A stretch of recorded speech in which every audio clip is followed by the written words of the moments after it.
So I was talking about Bharati's biography very briefly, and there's something important that I need to emphasize during that overview of his life, which is that because Bharati's writing was pro-freedom, pro-independence, at a time when British rule was really at its height in India, Bharati found himself getting into trouble with the authorities, and his works were actually proscribed during his lifetime, so publication was prohibited. And the pressure ultimately became so great that Bharati had to flee British India, and he went to live in Pondicherry, also known as Pondicherry or Puducherry today, which was a French Indian territory, an enclave carved out of British India. And when Bharati went there, he joined a community of exiles. So people like him from all over India who were fighting for Indian independence and had to go somewhere where they could essentially continue to do that to an extent without coming afoul of the authorities. So he went to Pondicherry to live, and he spent just over a decade there, surrounded by the French influence as well. And in fact, he learned French, and we see in some of the writings that I'm going to read tonight that he uses French expressions idiomatically, and his English is occasionally peppered with those. So he spent about a decade in Pondicherry and wrote a number of his major works there. Finally, wanting to come back to the main stage of the freedom struggle, he came back to British India, and he died unexpectedly when he was just 38 years old. So he's very young when he passed away. And during his lifetime, therefore, it's important to notice that he went through a lot of hardships, both in terms of avoiding the influence of the authorities and also in terms of the prescription on publication of his works. So he and his family knew hunger on a very regular sort of first name basis. He lived in great material poverty because of that situation. So Bharati's primary language was the ancient South Indian language of Tamil. And Tamil is known as a language of epics, and Bharati himself also wrote an epic poem called Panchali's Vow, or Panchali Sabadam in Tamil, which is considered a modern Tamil epic. And I'll talk a little bit later on and read you some examples of translations that Bharati attempted from Tamil to English and what some of the challenges involved there are. Because Tamil is, as I said, it's a very ancient language, and it's very beautifully described by the historian Michael Wood, who has done such outstanding work on India. He calls Tamil culture the last surviving classical civilization. And the Tamil language then reflects that. Just to give an example for those who are not familiar with it, people who learn Tamil grammar today still use a grammar book that is about 2,000 years old. So the challenges of moving between Tamil and English are quite unique, and I'll be talking a little bit more about that in a few minutes. But for now, as I said, Tamil was Bharati's primary language, but Bharati had a pan-Indian education. He actually traveled to Benares in his youth and spent some very important formative time there where he learned Sanskrit, he learned Hindi, and he also adopted his famous style of dress, which you can see in the picture just behind me here, or in the iconic photo that many of you would be familiar with, wearing a turban and a jacket in the North Indian style. So that dates from his time in Benares. And among the many languages that Bharati knew and studied, English, of course, has its place. And it's interesting that in spite of the fact that English was the language of the colonial administration, Bharati had a unique relationship with English. In fact, he fell in love with it as the language of romantic poetry. And he also took as his own pen name the name of the great romantic poet Shelley, calling himself Shelley Dasan, follower of Shelley, as one of his early pen names. So when we listen to Bharati's words, then we should keep in mind that they reflect a fascinating combination of his deep study of Indian culture, languages, and traditions. And at the same time, his fairly thorough acquaintance with modern world literature, including European literatures and indeed languages. And one final point to keep in mind is that Bharati did a lot of work as a journalist. And so many, although not all, of the pieces that I'm going to read to you tonight reflect his journalistic publications. And if you do have a chance to have a look at the book as a whole, you'll see that he wrote extensively about the world affairs of his time, including notably World War I, which was the major event that marked his life and the lives of that generation. So without further ado, then, I will turn to the readings themselves. And I'll just say that I'm going to read for probably about 20 minutes from a variety of selections. And if you have questions or comments during that time, you can feel free to send them through on the chat. I have someone here kindly assisting me with moderating comments and questions, and he will gather them and forward them to me, and I will try to respond to as many as I can before we finish the session. Please rest assured as well, since our time is somewhat limited, that if I cannot get to your question tonight, I will still be reviewing and saving any comments that you send to me and hopefully addressing them in future sessions. So I very much encourage you to provide your thoughts and your questions. Turn off GarageBand in the background.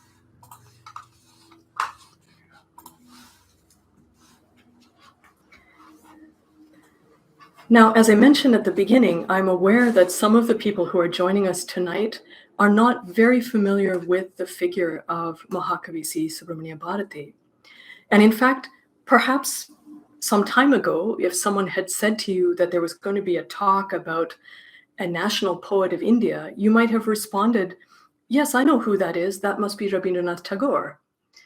And that would be a totally understandable response because Tagore remains the only Indian writer to receive the Nobel Prize in Literature, which he did in about 1913. And he was a major literary figure on the Indian national scene. So I thought that it could be a very interesting way to start the session by reading from Bharati's essay about Rabindranath Tagore. And in particular, here's Bharati as a journalist stepping to the fore. He writes about Tagore's voyage at that time to Japan, where Tagore was welcomed with great fanfare and made a sensation. And this was an amazing event for Bharati to observe as a journalist and, of course, as a poet himself. And he has some comments to make about that, including some exhortations to the Indian press. And please note the title of the article. It's called Reflections. The Indian press does not appear to be doing full justice to the activities of Rabindranath Tagore in Japan. Does it happen every day that an Indian goes to Japan and there receives the highest honor from all classes of people, from Prime Minister Okuma, as well as from the simple monk of the Buddhist shrine? We must spread the contagion of greatness among the people. To this end, the whole country must be made aware of the important doings and sayings of representative Indians. And who can do this more effectively than the great journalists of modern India? It is genius that elevates the race of men. The Indian ear must ring with the fame of Indian genius. The present intellectual and spiritual revival in the country will be regarded by coming generations as one of the most brilliant chapters in human history. I appeal to our great publicists to identify themselves more completely with the revival. For true is the message which Vivekananda has brought us, the message that we are to be born again. An individual poet is merely a symbol. We shall soon have scores and scores of them, men of thought and men of deed. Go, watch thyself or watch thy brother. Either of you will soon be great. In what does greatness consist? Not in the size of your materials, but in the manner of your doing. There is a great and divine way for all doings: building houses, or reaping corn. When man is master of his work, he is full man and therefore great. Greatness consists in putting your soul into the very heart of your work. We are great in the spirit of self-surrender. Karma Yoga must be easier to learn for the children of Krishna. So let us achieve all things by throwing ourselves at the lotus feet of the Bhagavan. So let us offer full praise to those who lead us on this great path.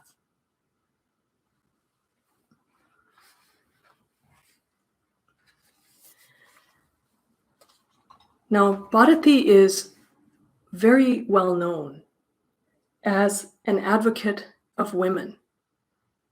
He was a strong supporter of women's equality and indeed of equality across all divisions involved in the human race: caste, race, religion. And in this sense, I think that it is important to understand Bharati as a representative of Advaita philosophy, the Hindu philosophy of the oneness of all creation. When it comes to women's position, those who know Bharati know that he was a great supporter of women's rights, but not everyone is aware of how far Bharati actually went when it came to promoting women's social position. And I want to read now two extremely important essays that he wrote on this subject in English, called The Place of Woman and Women's Freedom.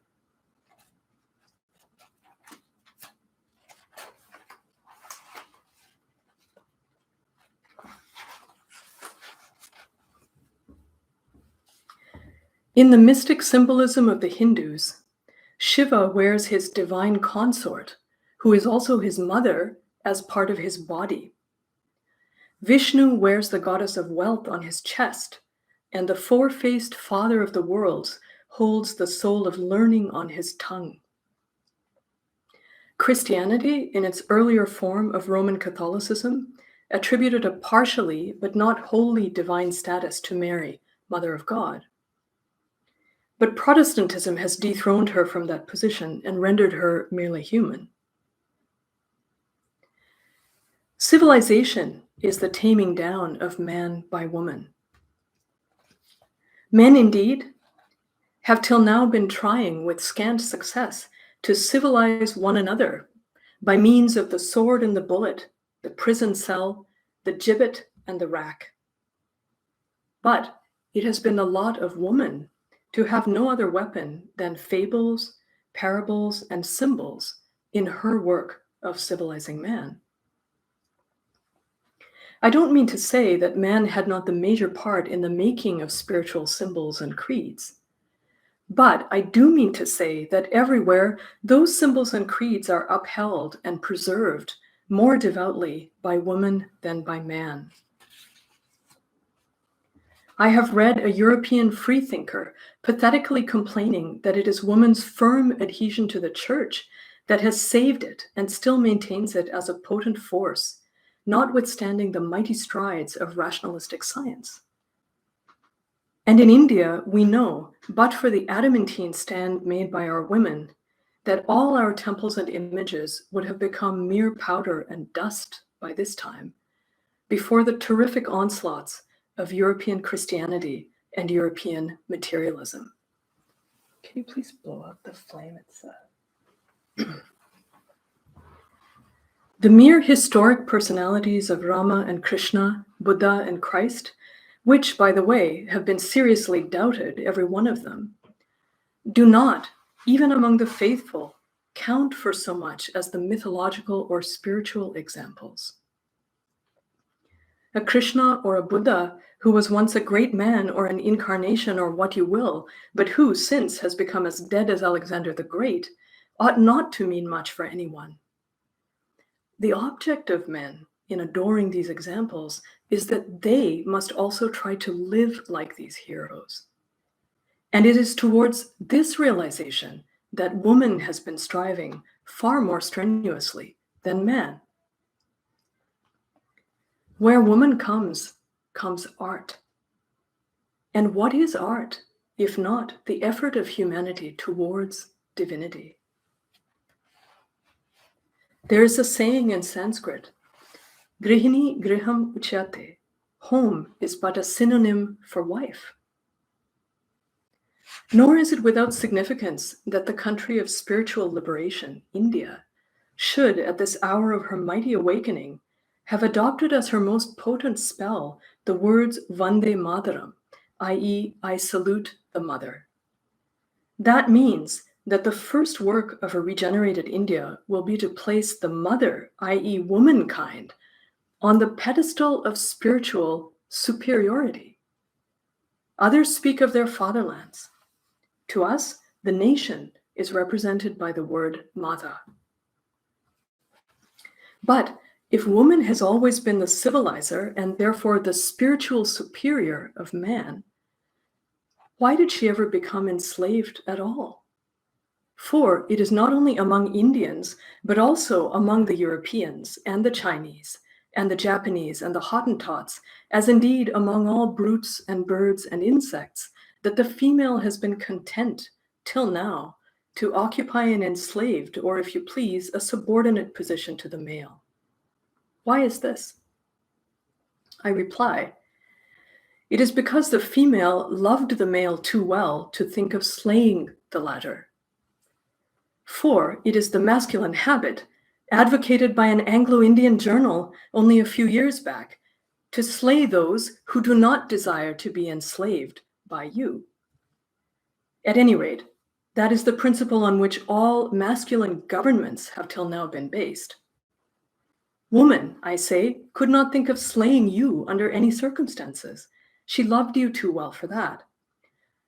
And therefore, she consented to be your slave at first, with a view to civilizing you gradually and eventually finding her place as your superior.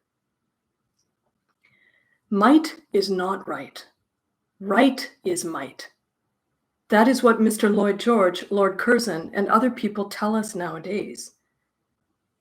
The question, therefore, that the masculine sex has to answer is this: will you forego the rights of your physical might and liberate woman of your own free choice, as the Indians seem to expect the British to do to India? Or will you go on tyrannizing the age-long sufferer, woman, until the gods send more of their wrath onto poor earth? Nations are made of homes. And so long as you do not have justice and equality fully practiced at home, you cannot expect to see them practiced in your public life. Because it is the home life that is the basis of public life. And a man who is a villain at home cannot find himself suddenly transformed into a saint the moment he goes to the councils or the courts of justice. And the spirit of Hinduism, preeminently among the religions of the world, has ever been to help woman to rise to her true position in human society. It has been a long and painful struggle. The progress has been tragically slow here as elsewhere.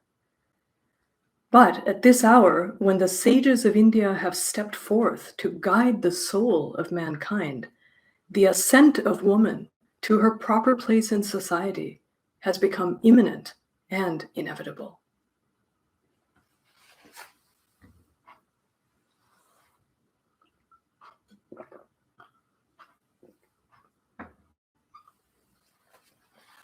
And now I'd like to continue with his next essay on women, called Women's Freedom.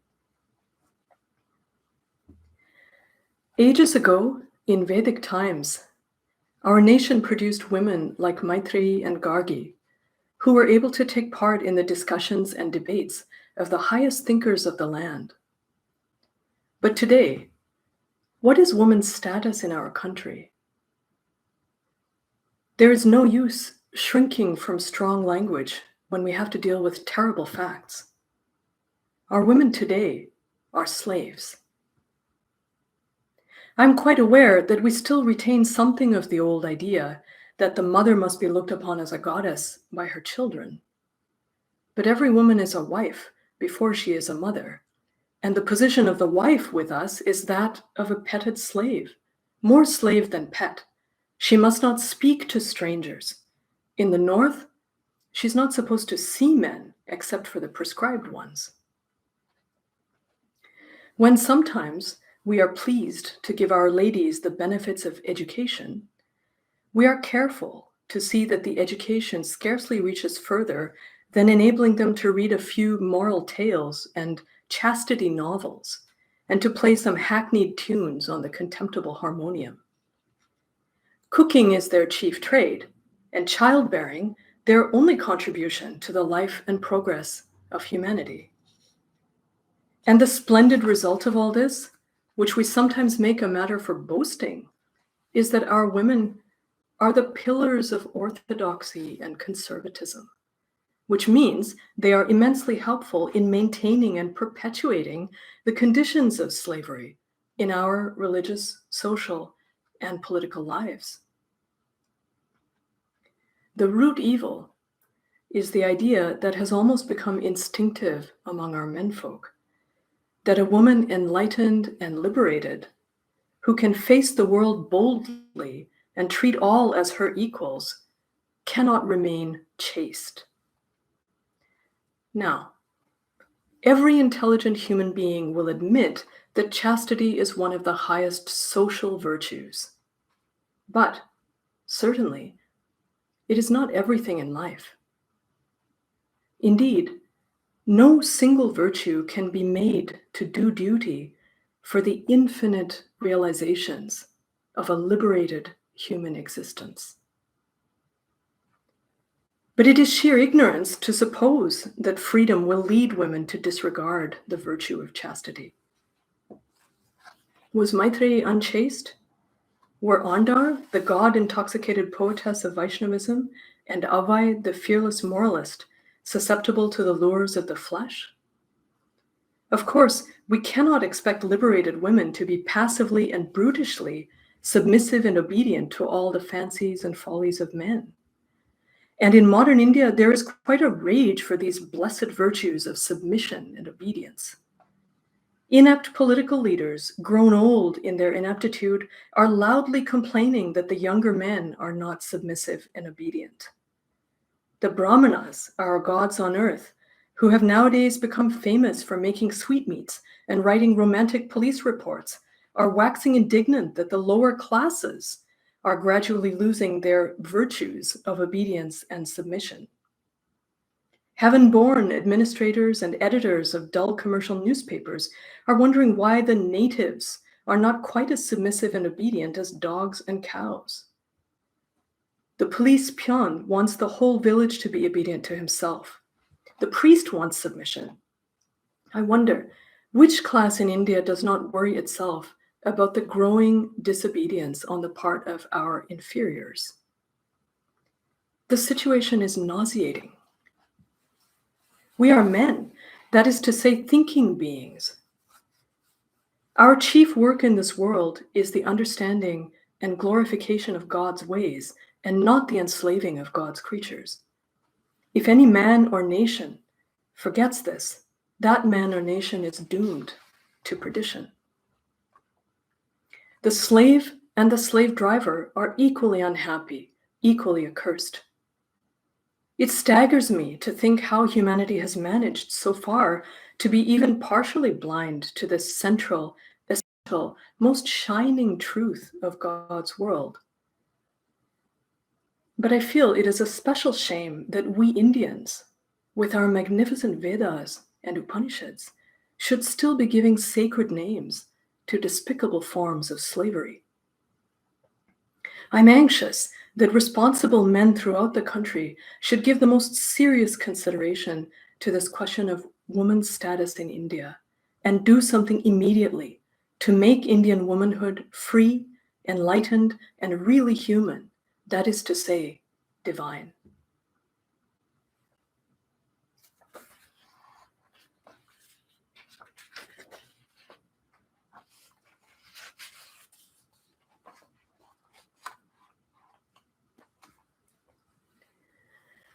I would like to move on now to share with you some of Bharati's philosophical writings.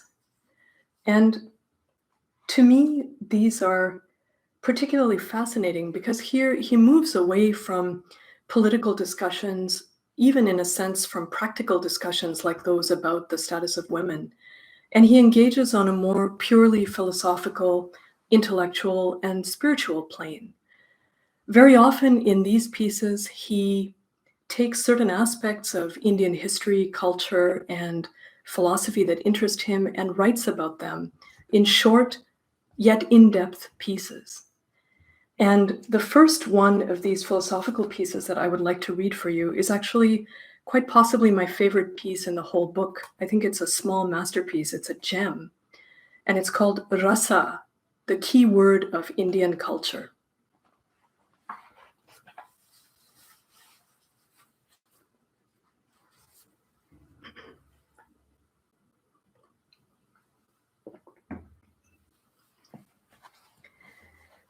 Rasa primarily means essence.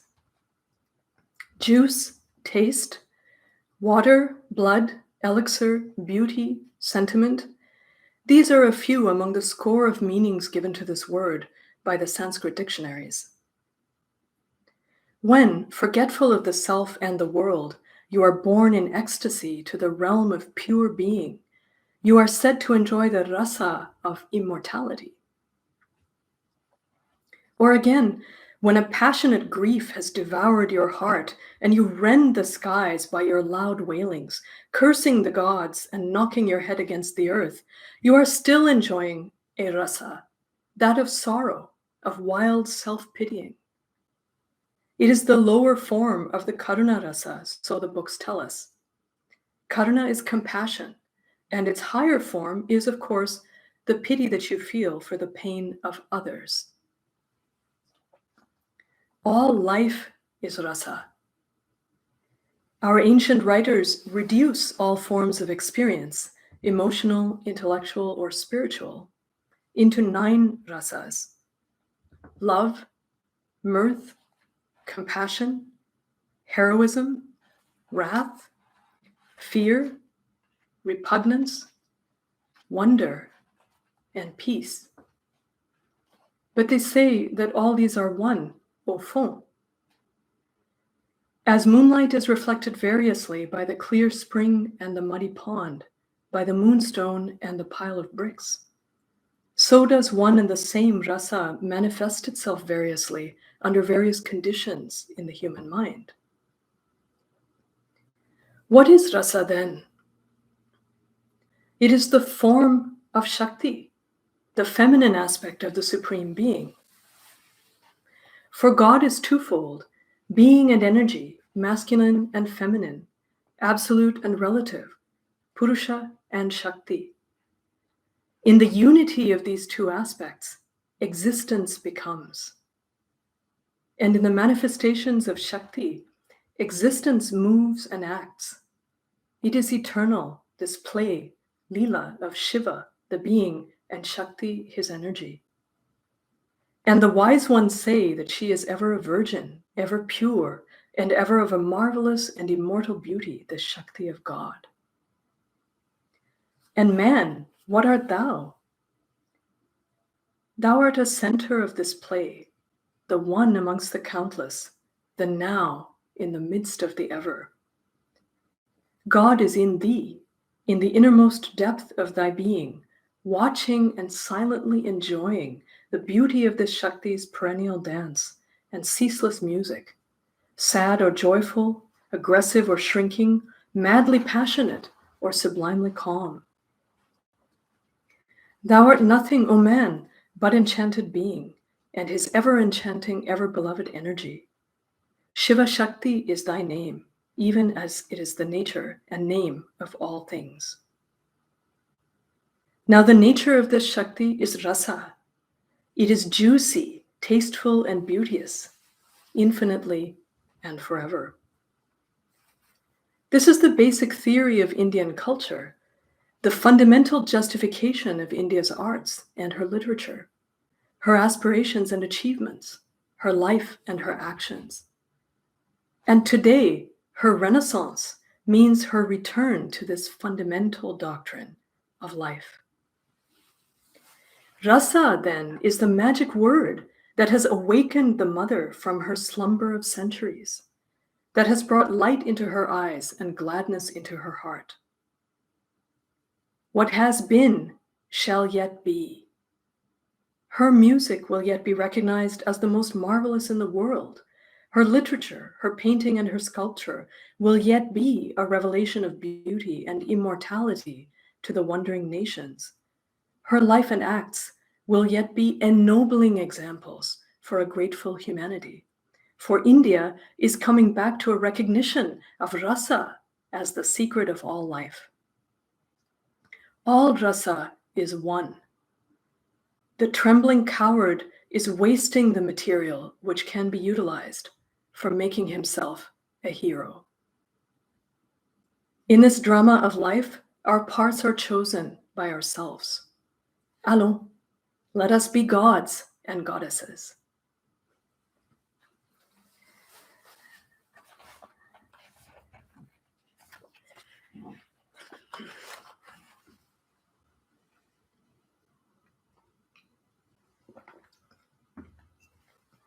Now, I have one more reading planned for you from his philosophical essays, and this one is a little bit of a change of pace. It is an essay called The Siddha and the Superman. And this is a very interesting piece because Bharati sets up and examines two different conceptions of an ideal human being.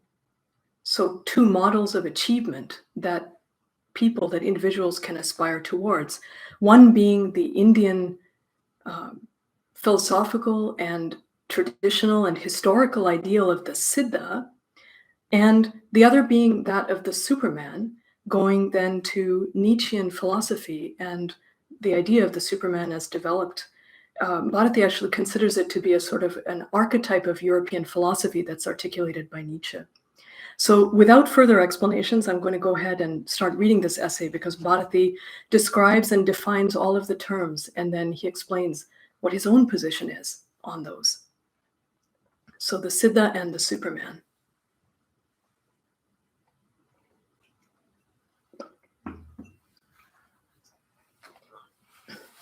Names are images. Carlyle has spoken to us of the profound poetry lying hidden in all nomenclature.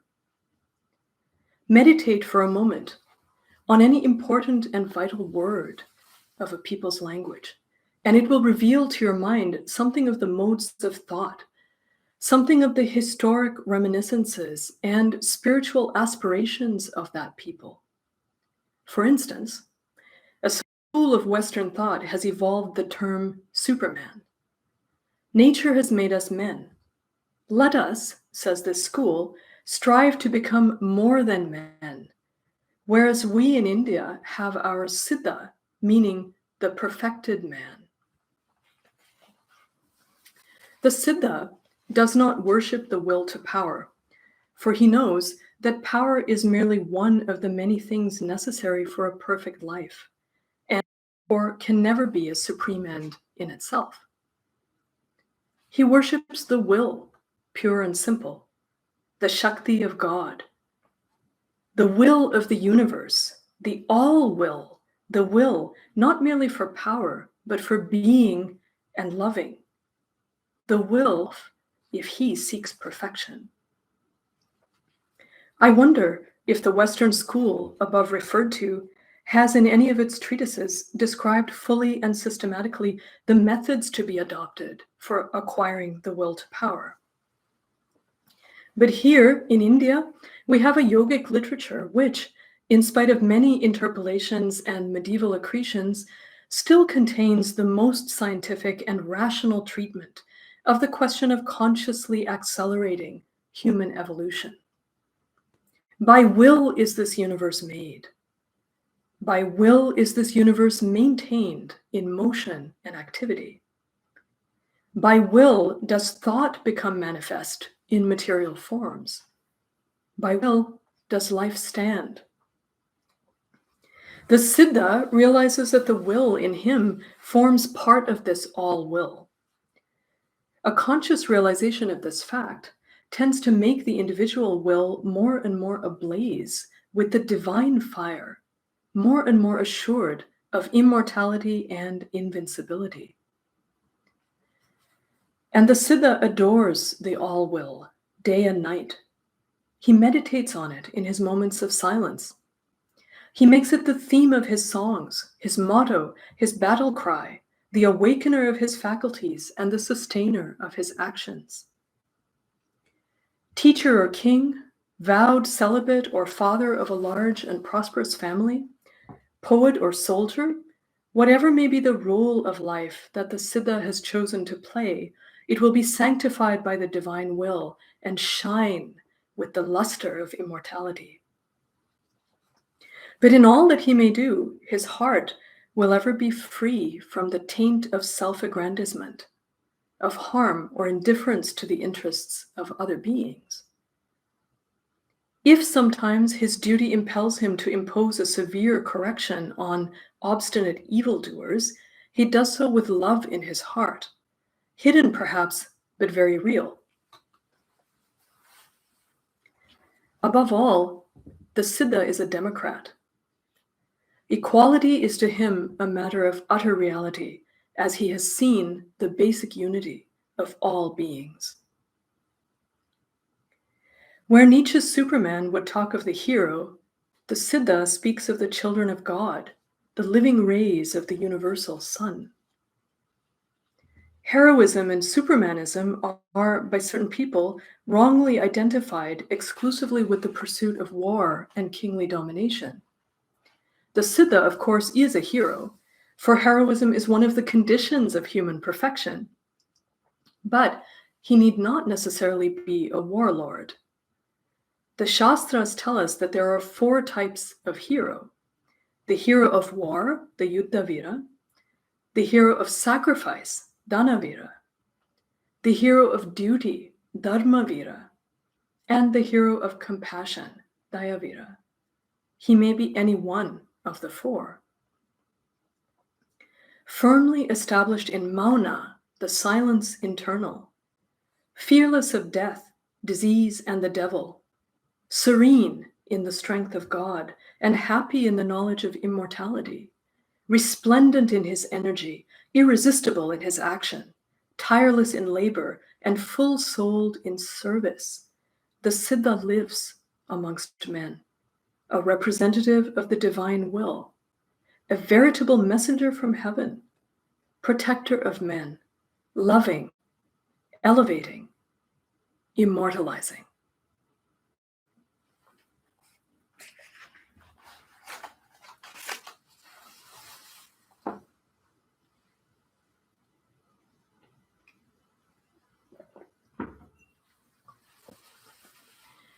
I'd like to move now to the final small group of readings that I have gathered for you today and turn to the theme that I referenced right at the very beginning, this whole question of translation, and specifically the issue of translations from Tamil into English. And I'm going to read a couple of examples here, first of all, of Bharati's fascinating attempts to translate classical Tamil poetry into English. And secondly, an attempt that he has made to translate one of his own poems into English. And one of the reasons why Bharati is perhaps not as well known as he could be beyond the realm of the Tamil language is because the area of translations remains underdeveloped. Translations from Bharati, and I would say more generally translations from Tamil into English and other modern European languages. Some translations exist, but the quality is very uneven. And Bharati himself comments on this in his remarks regarding the efforts that he himself has made at English translation of Tamil poems. He writes, "Indeed, the genius of the Tamil tongue hardly permits of an effective rendering.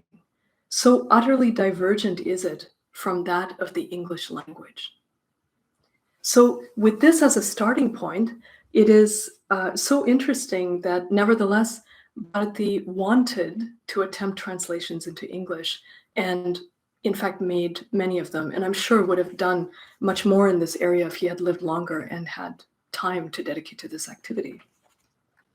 But the first group then is from a very renowned Tamil classical poet named Andar. And what I'm going to do here is I'm going to read a short introductory essay written by Bharati himself, where he explains who Andar is and tells us a little bit about her poetry, and then two small samples of her poems that he has translated into English. Again, these are some of my very favorite items in the book, so I very much hope that you will enjoy these. Finally, we're entering into the kingdom of poetry, where Bharati was most at home. So the short introductory essay is called Andar, the Vaishnava Poetess.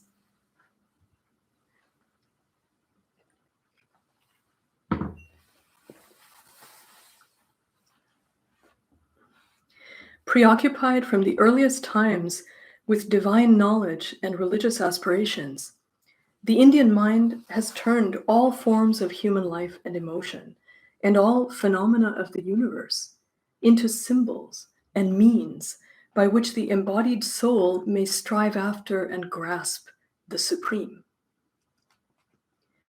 Indian devotion has especially seized upon the most intimate human relations and made them stepping stones to the superhuman. God the Guru, God the Master, God the friend, God the mother, God the child, God the self. Each of these experiences, for to us, these are more than mere ideas. It has carried to its extreme possibilities. But none of them has it pursued, embraced, sung with a more exultant passion of intimate realization than the yearning for God the lover, God the beloved. It would seem as if this passionate human symbol were the natural culminating point for the mounting flame of the soul's devotion, for it is found wherever that devotion has entered into the most secret shrine of the inner temple. We meet it in Islamic poetry. Certain experiences of the Christian mystic repeat the forms and images with which we are familiar in the East, but usually with a certain timorousness foreign to the Eastern temperament. For the devotee who has once had this intense experience, it is that which admits him to the most profound and hidden mystery of the universe. For him, the heart holds the key to the last secret. In the Vaishnavism of the far south, in the songs of the Tamil Arwars, we find it again in another form, giving a powerful and original turn to the images of our old classical poetry. For there it has been sung out by the rapt heart of a woman to the heart of the universe. The Tamil word, Arwar, means one who has drowned, lost himself in the sea of the divine being.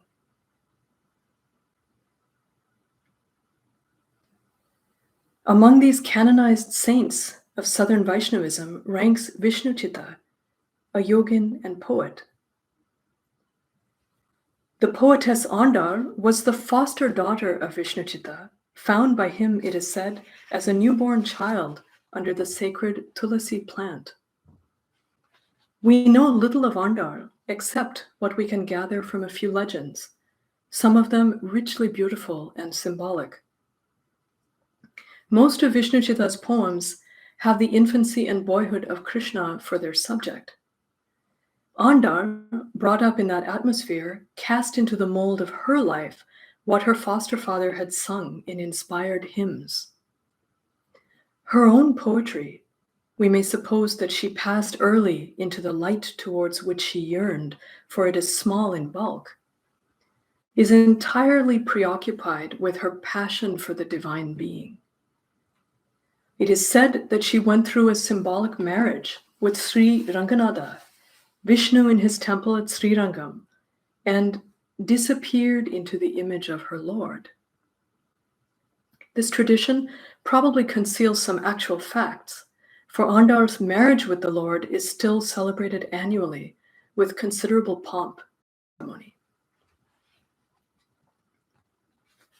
The first poem is called I Dreamed a Dream, and it follows in a tradition of Tamil poetry where the speaker speaks to her friend.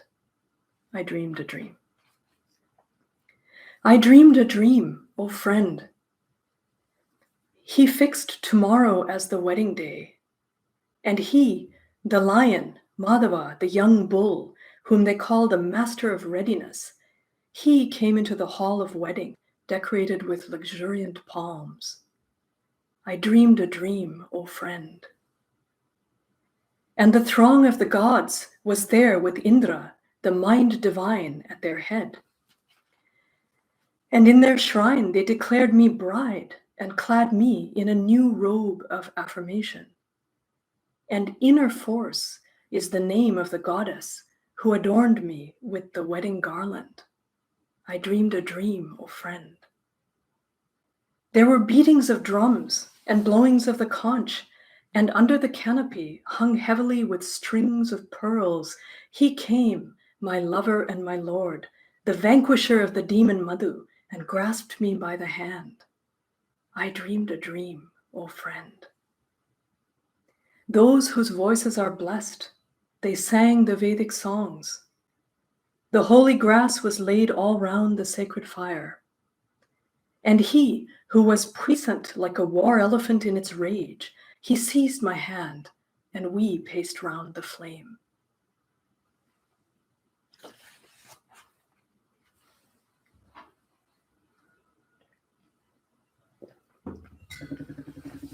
The second poem is called Ye Others.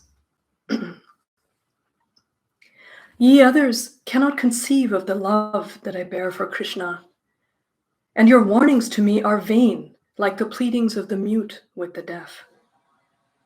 The boy who left his mother's home and was reared by a different mother, oh, take me forth to his city of Mathura, where he won the field without fighting the battle, and leave me there. Of no avail now is modesty, for all the neighbors have known this fully. If ye would indeed heal me of this ailing and restore me to my former state, then know ye, this illness will go if I see him, the maker of illusions, the youthful one who measured the world. Should you really wish to save me, then take me forth to his home, hamlet of the cowherds, and leave me there. If the rumor spreads over the land that I have run away with him and gone the lonely way, leaving all of you behind, my parents, relations, and friends, the tongue of scandal ye can hardly silence then. And he, the deceiver, is haunting me with his forms. Oh, take me forth at midnight to the door of the cowherd, Nanda, whose son is this maker of havoc, this mocker, this pitiless player, and leave me there. Oh, grieve not, ye mothers. None can know this strange malady of mine. Of the color of the blue sea is a certain youth. The gentle caress of his hands will heal me, surely. On the bank of the waters, he ascended the Kadamba tree, and he leapt to his dance, the dance of war on the hood of the snake. Oh, take me forth to the bank of that lake, and leave me there. There is a parrot here in the cage of mine that ever calls out his name, saying, Govinda, Govinda. In anger I chide it and refuse to feed it. O thou, it then cries at its shrillest, O thou who hast measured the worlds. I tell you, my people, if ye really would avoid the top of scandal in all this wide country, if still ye would guard your weal and your good fame, then take me forth to his city of Dwarka, of high mansions and decorated turrets, and leave me there. And of course, we have the parrots on the cover of the book.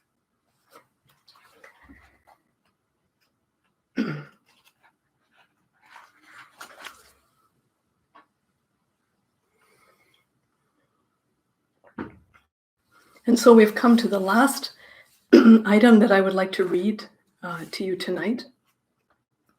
The event this evening was intended to be in honor of my mother, S. Vijayabharati, a great Tamil scholar and a pioneering scholar of Bharati's works. And so I have chosen one of Bharati's translations of his own poems called Krishna, My Mother, the Tamil original from Kannan Pattu being Kannan Yen Thai. And just as in the preceding poems, Bharati has explained this tradition of God being recognized in the various intimate human relationships, mother, father, friend, teacher, guru, student, child, and so on. This particular poem is dedicated to God in the form of Krishna, Kannan, as the mother. And you will see that he builds a beautiful extended metaphor in this poem that is, I think, very unique. So Krishna, My Mother, Bharati's translation from his own Tamil original from Kannan Pattu, Kannan Yen Thai. The realms of life are her bounteous breasts, and consciousness her milk of endless delight, which she yieldeth into my lips unasked. Such grace is my mother's. They call her Krishna. Ah, she has clasped me in fond embrace with her arms of ethereal space. And placing me on her lap of earth, she loves to tell me endless stories, strange and mysterious. And some of the tales I call by the name of pleasures, evolutions, victories. Yet others come to me as pains, defeats, and falls. Stories, all these that my mother recounts to suit my various moods and stages, lovingly told, ever entrancing. And many are the wondrous toys and dolls which my mother showeth me. There is one that is named the moon, and it sheds a nectar-like flood of light. And there are herds and herds of clouds, many-colored toys, yielding rain. There's the sun too, foremost of my playthings, the beauty of whose face I have no words to depict. Toys, toys, toys. A heaven full of stars, sparkling like tiny gems. Many a time, but in vain, have I essayed to count them all. And then those green hills that never stir from their places, silent toys offering speechless play. Rivers and rivulets, fair and playful, that wander all over the land and in the end flow into that marvelous toy, yon ocean, wide and boundless seeming, with dashing billows, spouts of spray, and its long continuous chant, wherein my mother's name is ever sounded. Om, Om, Om. Groves and gardens, abounding in many-hued gems of flowers, and delicious fruits hanging on the trees, strong in essence, rich in form. Ah, the world is full of such exquisite playthings. All these my mother has given me. Nice things to eat, and songs all sweetness to hear, and companions gifted like me with minds to play with and become one with. And these fair girls enkindling love, that passion of flaming delight, like fiery nectar, killing sweet. Yet more playmates, the winged birds, the beasts that walk the earth, and countless fishes of many and many a kind, there in that thundering sea. What a tale of raptures, too many even to think of. And endless sciences and arts she has ordained, and nobler than all these, divine wisdom for my serious hours. But when the lighter mood is on me and I would fain laugh and be merry, many are the jokes she has planned to amuse me with, the lies of priests, the comic feats of kings, the hypocrisies of age, and the silly cares of youth. Whatever I demand, she gives, my mother. Aye, she hastens with gifts, ere I tell her I'd like to have them. With high grace does she protect me, and says she will make me a yogin like Arjun, my brother in race. Always and in all places, my work shall be to sing of the bounteous love of my mother. And a long and shining life and other matchless glories she will grant me as reward. Krishna, my mother.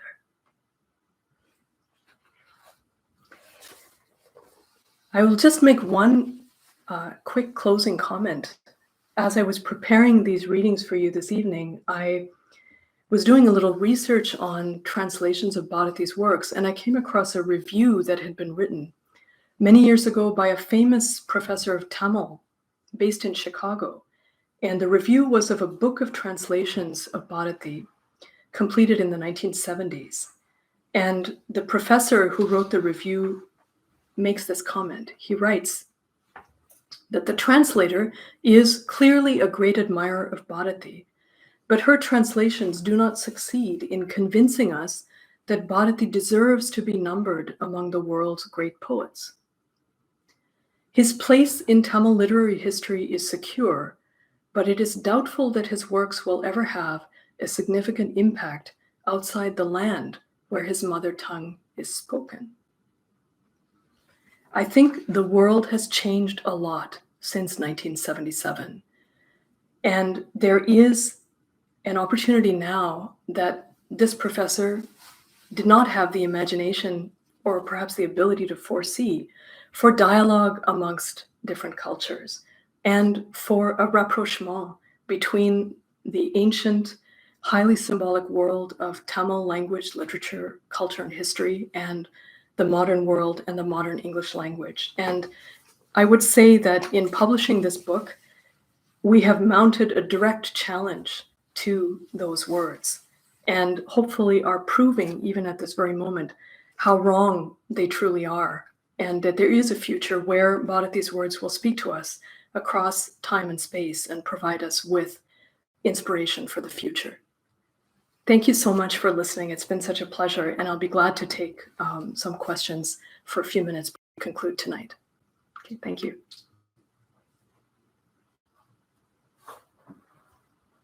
Oh, I see one immediate question, which is where can we purchase the book? I can answer that one very easily. So there are links to purchase the book on the attendee page. Depending on which country you're based in, you can buy it on Amazon, you can buy it from Blackwell's Bookshop, or from many other book retailers if there's one that you prefer to deal with. And it's generally available everywhere in the world at this point.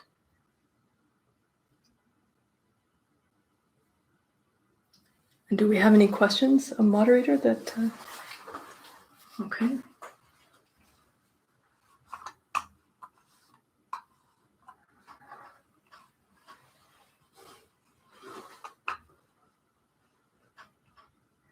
Okay, so I only see one other question. So if anyone would like to ask anything, please go ahead and put it into the chat.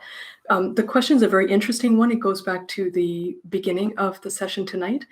And I'll just read it out. How do you believe Bharati saw his responsibility in bringing light to Tagore's achievement? Do you believe Tagore inspired Bharati's writings? And I think that that's a great couple of questions there, which are, to me, quite well answered by Bharati's own essay on the subject. Because, as I said, Bharati was a journalist, and he, in addition to being a poet, and at the same time as he was a poet, he saw it as being part of his duty to draw attention, as he discusses in that article, to the remarkable achievements of Indians of his day. And so he felt that he bore a part of that responsibility in terms of bringing Tagore's achievement to the knowledge of the Indian public. That is the main reason why he wrote that article. And I also believe that Tagore did inspire Bharati's writings in the sense that Bharati was keenly aware of what was going on in literature in many of India's national languages. And Tagore was such an important pioneering figure in Bengali literature and on the national scene. So he definitely saw himself striving shoulder to shoulder with Tagore and with other people like them. And his hope, as he describes quite nicely in that essay, is that each such person striving towards Indian freedom and towards greater and greater achievements in the arts should be pushed to further achievements by what is being done by the others. So we inspire each other, and it should be like a contagion that spreads throughout our country, that people should feel called to do upon the absolute best work that they're capable of and share their inspiration with the public at large, and especially with their fellow artists. So that's a lovely question. Thank you. Another question has come up about whether there's an audiobook. And actually, I'm in the process of making an audiobook just as we speak. So I would say that sometime in 2023, an audiobook should be available. And we can look forward to that. Thank you.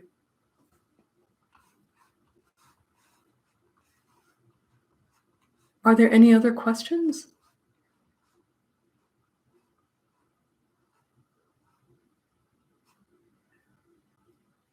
Yes, I will be reading the audiobook as well. Thank you. Just to clarify that. Obviously, for me, I have a very deep involvement with this writing, and it's particularly meaningful for me as the great-granddaughter of the poet to be able to bring those words to life in my voice. So that's a wonderful project that I have a chance to do, and look forward to sharing that audiobook with you, hopefully next year. There are a number of wonderful comments that have come through. If I read them, we'll be here for another half hour, so I won't read them all aloud, but I can assure you that I'm reading them all, and I'm just actually overwhelmed by the response, and thank you so much for those thoughtful comments. Again, any other questions that anyone would like to bring up tonight? Thank you so much for joining in from so many different corners of the world through translation to share and experience his words. Just another question has come here asking whether there is a Tamil translation. Not yet, but I imagine that at some point there well be. We're still in early days with this book, although it was officially released last September for Bharati's 100th death anniversary. With the intervention of the pandemic, we faced a lot of practical obstacles, even just in making this English language book available in different places around the world. It's hardly been available in the United States and the UK and so on for even a couple of months now. So we will get there with translations. And in the meantime, if you want to read at least some of the selections in Tamil, his poems that he has translated have Tamil originals. And I think that would be a very, very interesting project, to take the translations from his Tamil poems that he has done and read the Tamil originals side by side. I did a little of that as I was preparing for this today, and it's just fascinating to see how he tries to bridge the gap between Tamil and English. Thank you.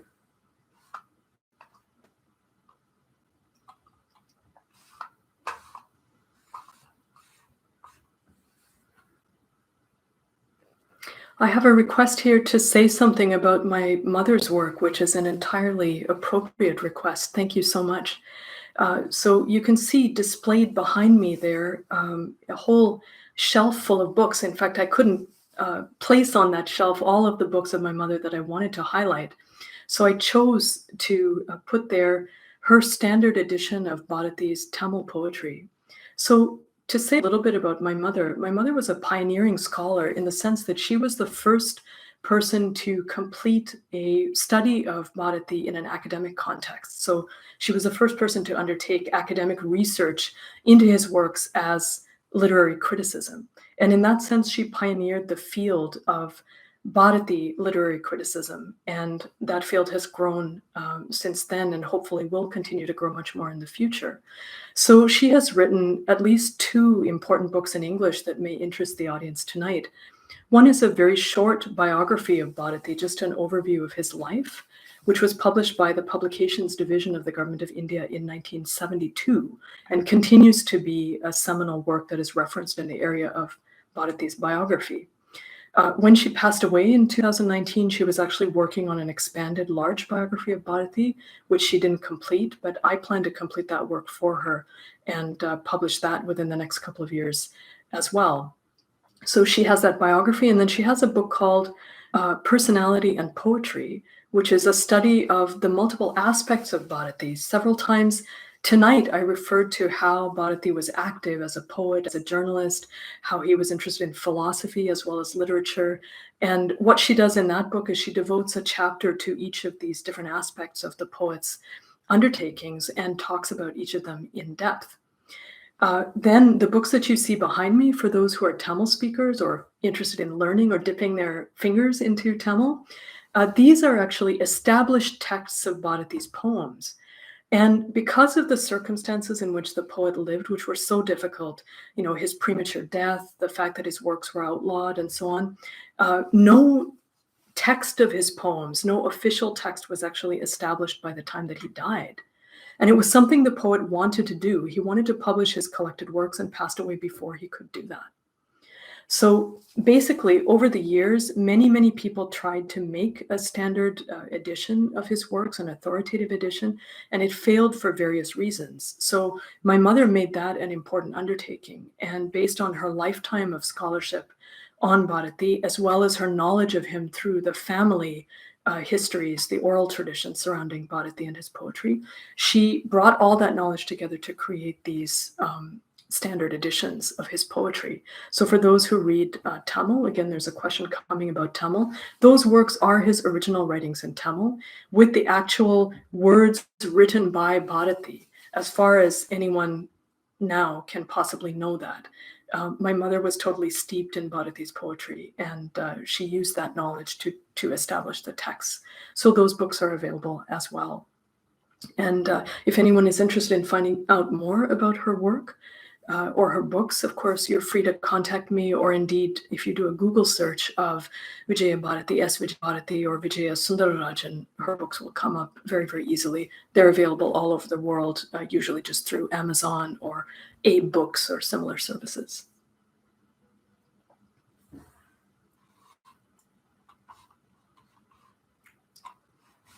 Okay, other questions that anyone would like to send through or comments?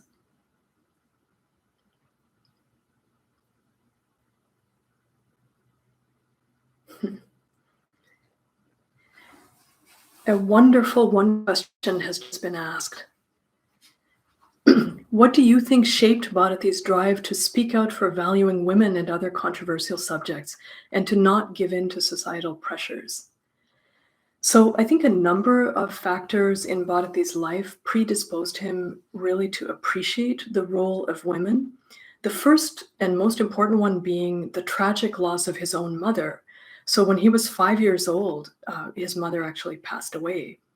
And it was an event that marked him for life. Even though he still grew up in a loving family, he always missed the presence of his mother in his life. And so my mother used to say, and I completely concur with that clearly this predisposed him in some way to value and recognize the role of women, even from his very earliest childhood.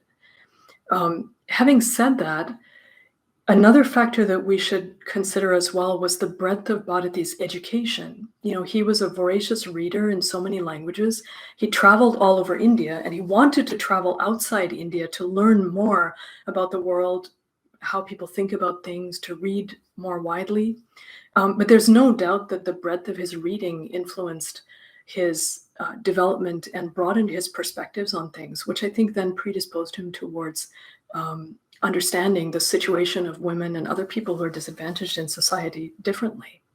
And of course, last and perhaps most important of all, Bharati was deeply attracted by Advaita philosophy. And for those who don't have a familiarity with Indian philosophical systems, Advaita is a very ancient way of looking at the relationship between divine and human nature, and essentially considering that divinity and humanity are the same. And in fact, that all beings, all life, and all the world is one. You heard those phrases come up in Bharati's writing. In fact, what I know about Advaita, I learned through Bharati as well. So this philosophy, I should say, Bharati had what is a surprisingly unusual capability, which is that he could think propositions through logically to their ultimate logical conclusions. It was a remarkable ability. And I think that once he was affected by Advaita philosophy, he thought about what that meant in terms of how you look at other people, at animals, at the world, and he came to certain conclusions based on his understanding of the world as being one. It wasn't just a matter of theory for him. It was a matter of practical living. And that holds true for everything. All those articles that I read about women with those amazingly advanced propositions, radical propositions regarding women's rights, he put those into practice in his own home.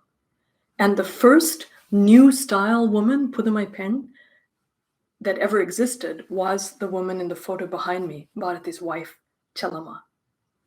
So all those factors, I think, contributed to his tendency to view women in a certain way and to view human beings in a certain way.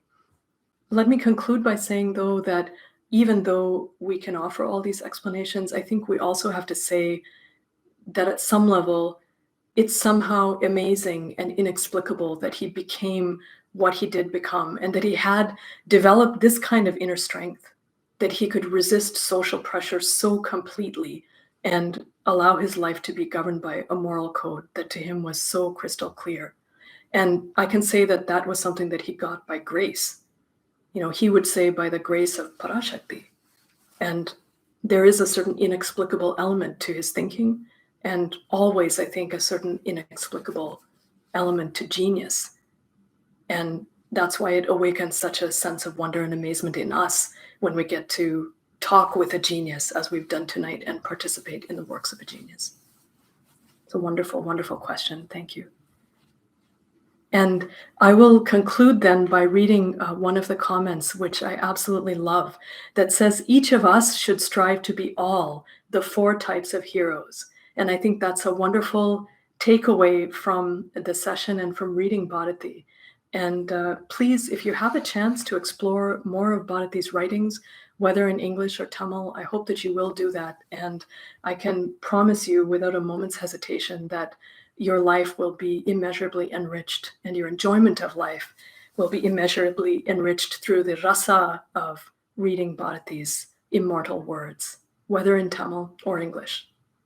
Thank you so much, everyone, for being here tonight. I can't tell you how grateful I am, and I hope that you thoroughly enjoyed the program, and hope to see you again for an occasion like this.